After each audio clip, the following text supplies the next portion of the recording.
அதாவது எங்களுடைய கட்சி சேர்ந்தவர்கள் தாக்கப்பட்டவர்கள் நேரடியாக போய் ஆறுதல் சொல்லிட்டு மருத்துவமனைக்கு நேரடியாக போய் எங்களுடைய இயக்கத்தை சேர்ந்தவர்கள் அந்த பாதிக்கப்பட்ட நிருபர்களை சந்தித்து ஆறுதல் கொடுத்துட்டு இருந்தாங்க.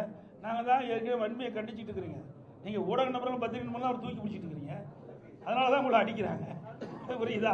தப்பாக நினைக்க வேண்டாம், யாரும் தவறாக நினைக்க வேண்டாம். அந்த கட்சி அப்படிப்பட்ட கட்சிங்க, திமுக கட்சி அப்படிப்பட்ட கட்சி. தயவு செய்து இனிமேலாவது உண்மை செய்தி வெளியிடுங்க. அன்போடு உங்களை வேட்டிக்கிறேன். உங்களுக்கு ஒரு பாதுகாப்பு கொடுக்குற கட்சி அண்ணா திமுக கட்சிங்க.